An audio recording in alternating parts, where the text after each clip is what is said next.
Em relação à obesidade, é uma questão clássica que todo ano cai repetidamente, é essa questão do controle neurológico do apetite, tá? Então, a gente tem essas vias de sinalização do apetite e isso é tema recorrente dessas questões, tá? Então, uma questão 9 eu trouxe para vocês uma questão da prova aberta. A gente lembra para vocês que não tinha, a gente vai ter um primeiro dia onde a gente tem uma prova objetiva de 100 questões, a gente precisa acertar 70 questões, e a gente tem um segundo dia de prova de casos clínicos. A prova de casos clínicos, antigamente era muito simples, é uma prova assim até relativamente fácil, o pessoal não tinha grandes dificuldades, mas nos últimos anos ela tem ficado um pouquinho mais complicada, principalmente porque o pessoal às vezes não pratica tanto esse tipo de resposta, às vezes se complica, escreve demais ou coloca coisa que não acha que não sabe a resposta e aí não tem coisa para marcar, acaba errando por besteira, tá? Então vamos tentar aí esclarecer isso para vocês. Então vamos voltar aí para a figura.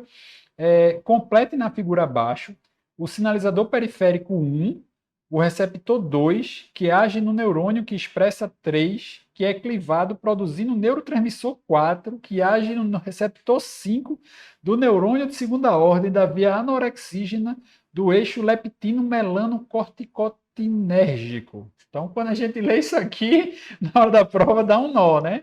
Então, assim, vamos de trás para frente, que eu acho que ajuda um pouquinho na interpretação da coisa. Primeiro, a gente tem que prestar atenção qual o eixo que ele está pedindo aqui. Ele falou de eixo leptino-melanocorticotinérgico, né? Então, é o famoso eixo de leptina, a gente tem aqui a primeira parte da história, e melanocortinérgico. Então, assim, aqui é PONC, e como a leptina vai atuar nessa via de PONC-CART, que é uma via anorexígena, né? Então, a gente tem aqui, primeiro, um sinalizador periférico, que veio do tecido adiposo. A gente tem dois, o receptor desse sinalizador periférico. A gente tem três, o neurônio, que expressa esse receptor. Esse neurônio é de primeira ordem e ele está no núcleo arqueado. E aí ele vai emitir essa projeção que vai liberar um neurotransmissor 4, que vai atuar no receptor 5. E lembrando que é a via da PONC, tá? Então isso aí facilitou bastante. Se a gente tiver em mente aí essas vias de controle neurológico do apetite, não tem como a gente errar essa questão. Então, em relação a isso, a gente vai lembrar para vocês que a sinalização periférica do trato digestivo e de outras vias sempre vai ter um caráter anorexígeno. A única exceção é a grelina, que é um hormônio orexígeno produzido pelas células oxínticas do estômago, né? A grelina, na sua forma acilada, ela vai ter esse efeito orexígeno, de estimular o apetite. Todos os outros sinalizadores vão ser anorexígenos, tá? Isso aí vai para essa via central. O núcleo arqueado é o neurônio de primeira ordem e o hipotálamo é o de segunda ordem. No núcleo arqueado, a gente tem uma via anorexígena, que é a via da PONC e CART, que a gente já citou anteriormente. Essa via da PONC e CART, a PONC é proópio-melanocortina, né? Uma grande molécula que vai dar origem a vários outros fatores aí.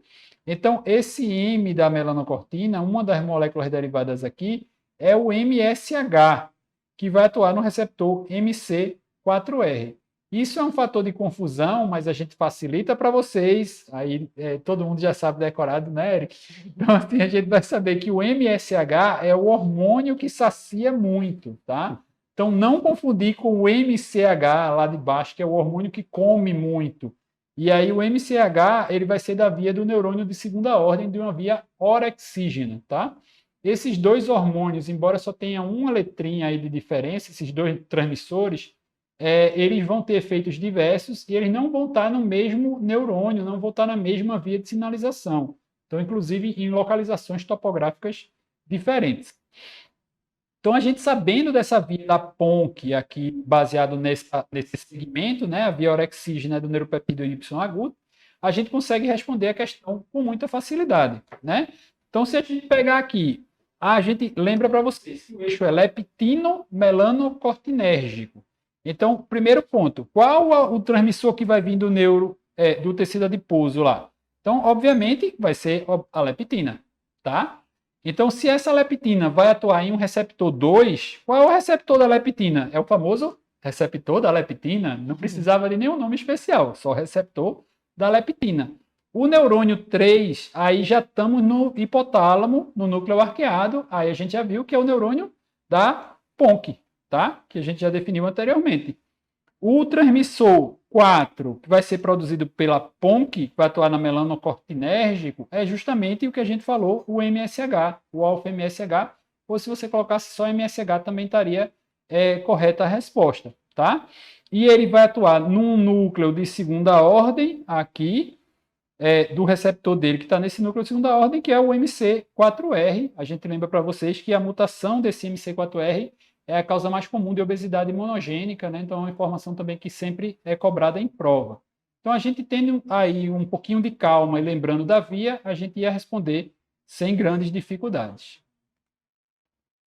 Segunda questão, qual a causa genética da obesidade monogênica do paciente? Então, se ele falou aqui, em relação... Acho que está faltando alguma coisa na questão, né? Faltava só as características clínicas do paciente aqui, que ficou faltando nesse material, tá, pessoal? Então, assim, ele falava de causa de obesidade monogênica do paciente, é deficiência da PONC, e aí a gente tem as características clínicas da deficiência da PONC.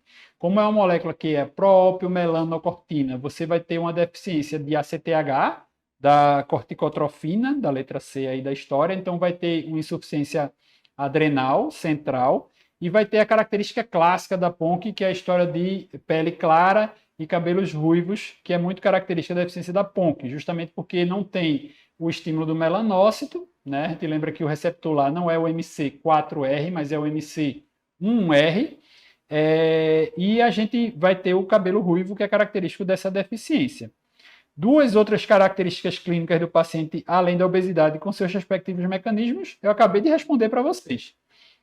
A gente tem insuficiência adrenal, pela falta da produção do ACTH, a PONC não vai ser clivada, e a outra característica é a pele clara com os cabelos ruivos, né? A pele clara pela falta de ação do MC1R, e isso aí vai ser as características clínicas desse paciente. Cite duas outras obesidades monogênicas que podem, teoricamente, se beneficiar do tratamento com 7-melanotida. A 7-melanotida é um agonista do receptor MC4R, é uma droga nova e acabou caindo já em duas provas seguidas do TIM, tá, pessoal? Então, muita atenção a essa questão da 7-melanotida. Como ela age no MC4R, pode ser usada na deficiência da leptina. Veja que ele já citava lá na primeira questão, essa questão da leptina. Deficiência de receptor de leptina, embora assim a que se usa mais seria a metraleptina, no caso da deficiência da leptina, embora mais cara até. E deficiência do PCSK1, porque esse PCSK1 ele vai fazer a clivagem da PONC. Então, se não ocorre a clivagem, você também não vai ter o MSH para atuar no receptor MC4R, e aí a 7-melanotida também pode ser usada nessa situação do PCSK1 também. Ok? Que questãozinha para cair na praça aperta, né? Prova aberta, e aí você vê com muita coisinha aí para você discutir, muita coisinha para você se lembrar, mas a gente pegando ali aquela via inicial que foi da própria melanocortina desde o começo, ele falou do eixo leptino-melanocortina, a gente acertaria a questão sem maiores dificuldades.